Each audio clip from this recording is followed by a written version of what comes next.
तो head first Java जो ये किताब है, मेन किताब है, अगर किसी भी किताब से पढ़ना है तो इसी किताब से पढ़ना है। ठीक है, तो आज हम लोग इसका चैप्टर 3 पर आ जाएंगे। ऐसा नहीं है कि चैप्टर 1 और 2 हो गया है, लेकिन चैप्टर 1 और 2 हम लोग बाद में करेंगे। मतलब 1 का थोड़ा सा किया है, 2 का थोड़ा सा किया है, अब हम लोग 3 पर करेंगे। इन सब के बारे में डिटेल में जो इन सब में दिया गया है वो सब हम बाद में देखेंगे। आज हम लोग देखेंगे प्रिमिटिव्स एंड वेरिएबल्स के बारे में, एज कम्पेयर टू डिफरेंसेस। वो सब बाद में आएगा। ओके, तो आज की दूसरी क्लास में, मैं फर्स्ट क्लास जो थी उसमें हमने ये देखा था कि जो कंप्यूटर क्या है, कंप्यूटर कंप्यूटेशन मतलब कि कैलकुलेशन करने की एक मशीन है। और उसको हम लोग बताते थे कैसे कि कैसे कैलकुलेट करो, तो उसको हम लोग कुछ इंस्ट्रक्शन देते थे कि जैसे ऐड और कुछ 1010 समथिंग समथिंग, और एक दूसरा नंबर। तो ये क्या करता था, इन दोनों को ऐड कर कर हमें रिटर्न कर देता था। अभी क्या है कि अब हम लोग धीरे धीरे हम लोगों ने देखा कि कैसे इवोल्यूशन हुआ है। पहले हमें सब कुछ बाइनरी में लिखना पड़ता था, फिर अब हमें इसमें करना पड़ रहा है। जब असेंबली लैंग्वेज आई थी तो हम लोग को सारा काम बाइनरी में करना पड़ता था, छोटे छोटे इंस्ट्रक्शंस होते थे हमारे पास ऐड टाइप के। अब हमें धीरे धीरे हम लोगों ने चेंज कर लिया, हमने ऐड की जगह हम लोग डायरेक्ट प्लस यूज करने लगे हैं। और इसका यूज करके हम किन्हीं भी दो नंबर्स को ऐड कर सकते हैं, ऐसे माइनस, डिवाइड, सॉरी मल्टीप्लाई और डिवाइड। इन चारों को यूज करके मैथमेटिकल ऑपरेशन कर सकते हैं। तो हमें क्या करना है अब, मैथमेटिकल ऑपरेशन करना, कि हमें कैलकुलेशन करनी है। ठीक है, और कैलकुलेशन पहले हम लोग बाइनरी में करते थे, फिर हम लोगों ने धीरे धीरे उसको इवॉल्व करके लिया है कि भाई अगर हम प्लस लिखेंगे तो इंटरनली अपने आप इसका जो बाइनरी जो भी मैपिंग होगी वो कर कर दो नंबर को ऐड करके दे देगा। ऐसे लैंग्वेजेस का एवोल्यूशन हुआ, कंप्यूटर की लैंग्वेजेस का। तो आज हम लोग शुरू करेंगे जावा का थोड़ी सी कोडिंग। और पहले देखेंगे कि जरूरत क्या पड़ी, और जरूरत के हिसाब से फिर उस काम को जावा में कैसे करते हैं या किसी और लैंग्वेज में कैसे करते हैं। तो सबसे पहले बात करते हैं रैम की, करें क्या। ठीक है, रैम की बात करते हैं। रैम क्या है, तो जब भी हम लोग कोई कंप्यूटर लेते हैं या कोई मोबाइल लेते हैं तो उसमें कुछ ना कुछ लिखा रहता है कि भाई कि आपके कंप्यूटर में रैम है 4 GB, या आपके मोबाइल में रैम है 4 GB। और जितनी ज्यादा रैम होगी उतना ज्यादा फास्ट होगा। ठीक है, ये एक कॉन्सेप्ट बना हुआ है, मोर रैम इक्वल्स टू फास्टर। ठीक है, ये मतलब कुछ हद तक सही है, लेकिन एक लिमिट के बाद इससे कोई फर्क नहीं पड़ता है। तो रैम जो कहते हैं, रैम होती क्या है, तो पहले रैम का फुल फॉर्म देख लेते हैं। रैम का फुल फॉर्म है, ये होता है रैंडम एक्सेस मेमोरी। ठीक है, तो तीन शब्द हैं, तीनों की अपनी मीनिंग है और तीनों का यूज है। मेमोरी क्या है,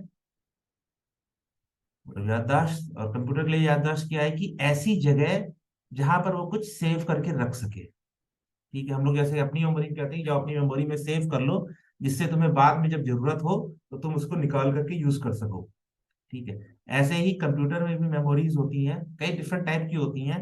ये जो रैम होती है ये एक मेमोरी है, मतलब ये कोई लोकेशन है आपके कंप्यूटर के अंदर या आपके मोबाइल के अंदर, जहां पर आप किसी डेटा को सेव कर सकते हो। ठीक है, हार्ड डिस्क से अलग होती है। जो हार्ड डिस्क होती है जिसमें लोग कहते हैं आपका जो मेमोरी कार्ड होता है, उससे अलग होती है।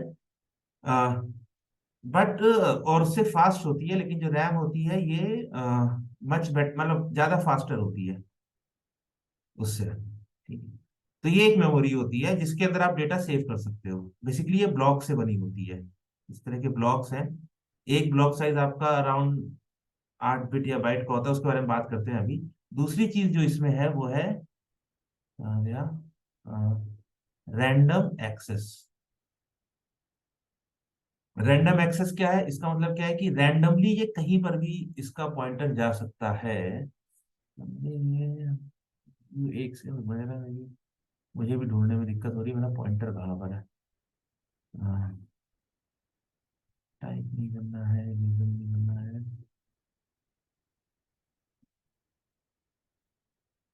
पिन- हाँ, ठीक है। रैंडम एक्सेस का क्या मतलब है कि आप 1 सेकंड के लिए यहाँ पर आपने जो यहाँ पर डेटा रखा है उसको एक्सेस कर रहे हो, अगले ही मिली सेकंड में आप ये वाला डेटा एक्सेस कर सकते हो, अगले ही मिली सेकंड में आप ये वाला डेटा एक्सेस कर सकते हो, और अगले ही मिली सेकंड में ये कर सकते हो। कोई ऑर्डर नहीं है कि आपको सीक्वेंशियली याद करना है, मतलब कि आपको सीक्वेंशियली एक्सेस करना है। ये असल में टर्म कहाँ से आता है कि पहले जो हार्ड डिस्क आती थी, जो पुरानी वाली हार्ड डिस्क आती थी, मतलब बहुत पुरानी, या फिर जो टेप वाली हार्ड डिस्क आती थी, टेप हार्ड डिस्क आती थी, उनमें क्या होता था कि एक तरह से टेप होता था, जैसे आपका सेलो टेप होता है वैसे ही एक टेप होता था लंबा सा, और उसके ऊपर डेटा सेव करते थे। ठीक है। तो अगर आपको ये वाला डेटा से यूज करना है, मान लो यहाँ पर 4 लिखा है और आपको इस 4 की वैल्यू उठा के लेने आनी है, तो पहले आपको tape line by line read करना होता था, तब जाकर आप इस वाली वैल्यू को एक्सेस कर सकते थे। बट बाद में जब माइक्रो इलेक्ट्रॉनिक्स में और ज्यादा चीजें आ गई, तो उन्होंने उसको गेट्स की हेल्प से यहाँ पर एक डायरेक्टली मेमोरी बना ली, और इसमें आपको अगर ये वाली वैल्यू एक्सेस करनी है तो आपको बस पता बताना पड़ेगा कि हर एक वैल्यू का, कि आपको ठीक है आपको चौथी वैल्यू चाहिए, तो आप चौथी वैल्यू लेकर आ जाओ। टेप में क्या होता था कि अगर आपने बोला कि चौथी वैल्यू लेकर आओ, तो आपको पहले टेप को पूरा अनरोल करके चौथी वैल्यू तक आना पड़ता था, फिर आप जाते थे। इसमें आप ये समझ लो कि ये एक प्लेट रखी हुई है, ठीक है, टेबल पर जिसपे रखा हुआ है मोबाइल, वहां पर प्लेट रखी हुई है और आप प्लेट के ऊपर खड़े हुए हो। ठीक है, अब आपको यहाँ से कुछ सामान उठाना है, जैसे यहाँ पर चटनी रखी हुई है, तो पहले आप इधर से रोटी उठाओगे, रोटी के बाद तुरंत आप चटनी उठाओगे, चटनी के बाद यहाँ पर आपका रायता रखा हुआ है, यहाँ पर सब्जी रखी हुई है, तो आप सीधे ही किसी पर भी जा सकते हो, रोटी उठाने के बाद आप सब्जी भी ले सकते हो, चटनी भी ले सकते हो, रायता भी ले सकते हो। ये रैंडम एक्सेस है कि ठीक है आप यहां से यहां जाओ, चाहे यहां जाओ, चाहे यहां जाओ। पुराने वाले में क्या होता था कि रैंडम एक्सेस नहीं रहता था, क्योंकि उसका स्ट्रक्चर ही ऐसा होना था कि आपको लाइन बाय लाइन ही जाना पड़ेगा। और ऐसा ही पुरानी जो हार्ड डिस्क आती थी, मतलब एक तो एक टेप हार्ड डिस्क थी, एक हार्ड डिस्क और आती थी जिसमें गोल गोल मैग्नेटिक होते थे। ठीक है। अब इसको ये लोग कैसे रीड करते थे, पहले वो यहाँ रीड करते थे, अगर आपको ये वाला इंटरनल रीड करना है तो क्या होता था कि एक पिन लगी रहती थी, इसे हम लोग कहते थे रीड हेड। रीड हेड जैसे जो पुराने जमाने में जो विनाइल वाले वो आते थे, विनाइल वाले क्या कहते थे, माइक्रोफोन, वो होमोफोन क्या कहते थे उनको, रुको सिखाता हूँ मैं। विनाइल, वो जो गाने सुनने के ग्रामोफोन। लिए यूज करते थे, हाँ ग्रामोफोन। पॉइंटर होता था उसमें एक, हाँ और फिर हाँ। वो रोटेशन में घूमता रहता था। हाँ, एकदम एकदम सही, वही चीज। ये जो ग्रामोफोन आते थे तो इसमें क्या होता था, स्क्रीन शेयरिंग, ठीक है, और यहाँ पे annotate करना। तो यहाँ पर क्या होता था, ये आपका पॉइंटर होता था, ठीक है, और ये आपका रोटेट होता रहता था, तो ये पॉइंटर जिस लाइन पे रहता था वो लाइन का गाना बजता था। और अगर ये देखोगे यहाँ पर जो फोटो है, तो असल में क्या होता था इसमें ना, ये गड्ढे बने होते थे, एक सर्कुलर डिस्क होती थी और उसके अंदर गड्ढे बने होते थे, तो जहां पर गड्ढा है उसकी वैल्यू हो गई 1, जहां पर गड्ढा नहीं है उसकी वैल्यू हो गई 0। और बस ये 1010 को रीड करता हुआ चला जाता था और गाने चलते रहते थे। इसमें क्या होता था कि कुछ गाने बाहर की लेयर पे रहते थे, कुछ गाने अंदर की लेयर पे रहते थे सर्कुलर में। ठीक है, तो अगर आपको सर्कुलर वाला रीड करना है तो पहले आपको ये उठाना पड़ेगा और इसको आगे लेकर आना पड़ेगा, यहाँ पर लेकर आना पड़ेगा, फिर आप जब यहाँ से प्ले करोगे तो आपका ये वाला गाना प्ले होगा। मतलब इसमें रैंडम एक्सेस नहीं है कि आप यहाँ बजा रहे हो फिर अचानक से आप ये वाला गाना बजाने लगो। आपको मैनुअली उठा के करना पड़ेगा, अगर ये अपने आप बजाएगा तो ये लाइन बाय लाइन बाहर से अंदर की ओर जाता रहेगा, जाता रहेगा, जाता रहेगा, जाता रहेगा। इस तरह की होती थी पुरानी वाली हार्ड डिस्क, और इसलिए वो स्लो भी थी क्योंकि आप रैंडमली नहीं एक्सेस कर सकते हो, आप बीच में कहीं जा नहीं सकते हो। ठीक है। अ, तो कहाँ गया मेरा स्क्रीन शेयर, हो रही है ना, शेयर स्क्रीन।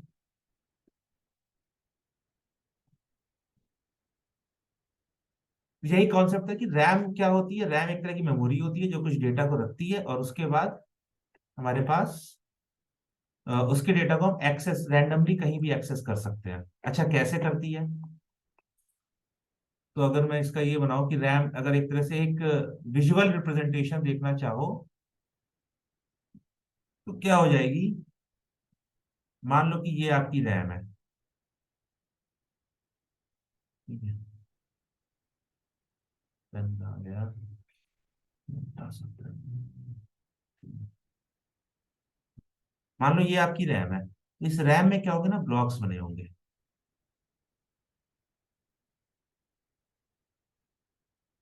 इस तरह से। एक तरह से मान लो कि एक रेक्टेंगुलर ग्रिड है, एक कार्ड के ऊपर आपने लाइनें बना दी हैं और उसके ऊपर आपने खांचे बना दिए हैं। ठीक है,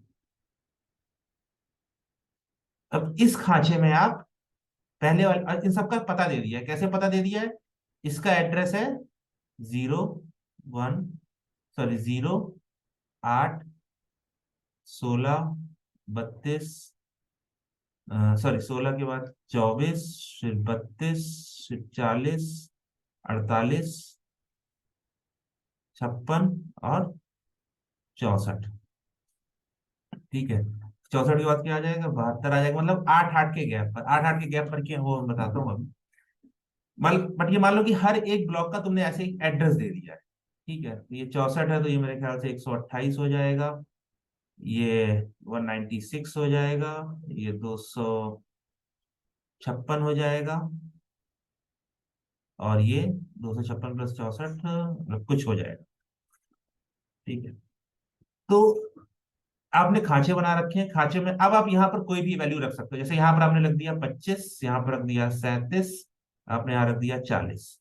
अब ये वैल्यूज है। ठीक है, इसको मैं अंडरलाइन कर देता हूँ। जो अंडरलाइन नहीं है वो उसका एड्रेस है। तो मैं कंप्यूटर से बोलूंगा कि मुझे जीरोथ ब्लॉक वाला एड्रेस दे दो। जीरोथ ब्लॉक में जो वैल्यू है वो निकाल कर दे दो, तो ये क्या दे देगा, 25 दे देगा। मैं बोलूंगा कि मुझे 32nd ब्लॉक वाली की वैल्यू दे दो, ये क्या दे देगा मेरे को, 37 दे देगा। ठीक है, ऐसे मैं कहूँगा मुझे 56 लोकेशन, ये लोकेशन है, लोकेशन की मुझे वैल्यू दे दो, तो ये मुझे 40 दे देगा। तो हम कंप्यूटर से कहते हैं कि तुम्हें कुछ करना है तो तुम मुझे इसका एड्रेस, इस वाली वैल्यू दो, ये वाली वैल्यू दो, ये वाली वैल्यू दो, फिर उसको ऐड करो, फिर जो रिजल्ट आएगा उसकी वैल्यू दो। कंप्यूटर को हम बस यही बताते हैं।